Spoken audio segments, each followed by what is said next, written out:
Hey guys, I'm Sarah. Every week I comb through hundreds of DIY videos preparing for projects for our weekly maker show, Make or Break.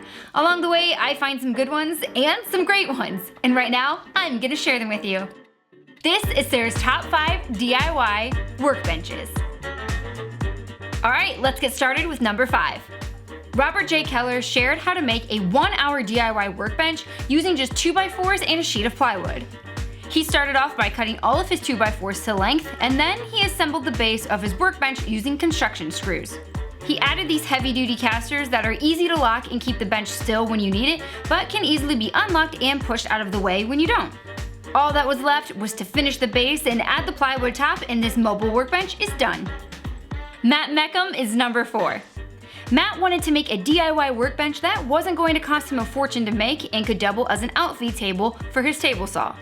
Using some 2x4s and a couple power tools that are pretty common to have in your garage, he started working on the frame.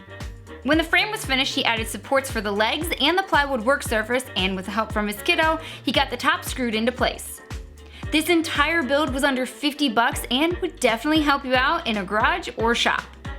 Next up is Pneumatic Addict at number 3. Alicia has had some issues with space in her shop, which, like many of you, is actually a garage that is shared space with everything else you own. So she set out with some plans from one of her Instagram followers as a guide to make a DIY folding mobile workbench. This is so convenient, especially if you really need to save space but are desperate to have a work surface.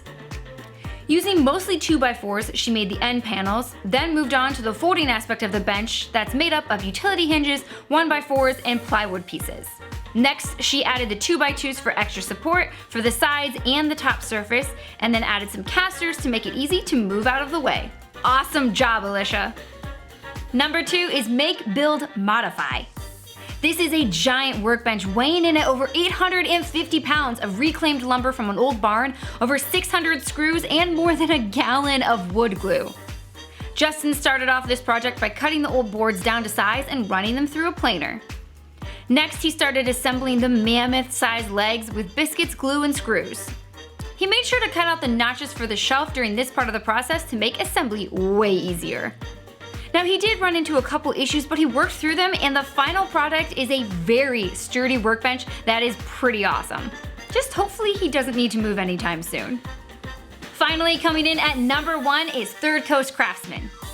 Chris started by cutting down all of his boards closer to the lengths that he would need for the top and the legs. Then he brought everything over to the table saw to rip them down to 6-inch and 5-inch widths. Next, he laminated all of the boards together for the bench top, the legs, and the stretchers. Once the glue dried, he hand-planed all of the pieces, which is so dang satisfying to watch. Those curls though! So this landed at the number 1 spot for me because of his attention to detail and all of the hand tools that he used to make this. I personally would not have painted the base, but then again, I didn't put in all of the work either, so he can do with it as he pleases. Regardless, this is a killer workbench. Awesome job, Chris.